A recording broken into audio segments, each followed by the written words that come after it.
Hey everyone, Scott Johnson with Pitt Realty Group here, and today I wanted to go ahead and tell you that what the buyer sees, the buyer gets. All right, now what does that exactly mean? Well, when you're selling your property in Greenville NC, or anywhere for that matter, you're of course one of the big parts of it is you're gonna have people walk through. So you are probably working with a seller's real estate agent in Greenville.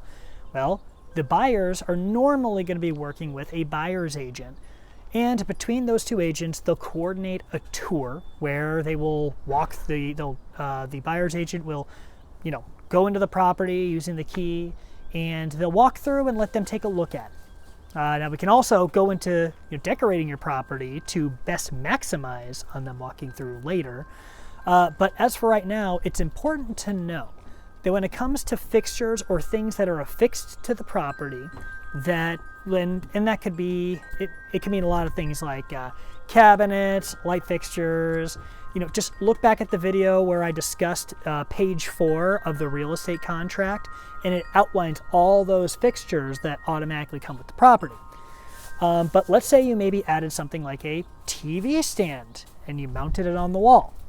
Well, technically that is affixed to the property, and if that is seen by the person who walks through and then makes an offer, that is affixed to the property, and that is going to convey or go along with the house, right? So remember, what the buyer sees, the buyer gets when it comes to fixtures. Now, I'm not talking about your chairs, your sofa, your family pictures, which should not be in there if you are selling your house.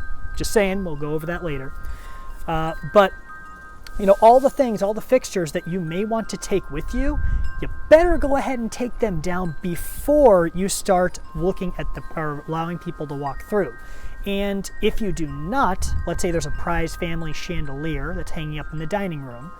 Maybe it was given to you by your grandmother, on your father's side, yada yada. That needs to be explained to your seller's agent so they can convey that to the buyer's agent, who will then tell the buyers. I know it's a bit convoluted, but there's a method of communication in this process that needs to be it needs to be utilized. So just make sure that you're very, very upfront with your agent in letting them know, listen, this is not going to stay here, this is not going to stay here, and this is not going to stay here. And that needs to be written up in the contract when an offer is being made. Because remember, you're actually able to negotiate that offer, and you just need to make sure that's all written up. But in general, if you do not make exclusions, what the buyer sees is what the buyer gets. So make sure that you talk to your real estate agent about this and get everything clear from the get-go. Thanks so much. If this was helpful to you, please hit subscribe below and like this video. And if you have any questions, don't hesitate to reach out. Thanks so much and have a great day, guys.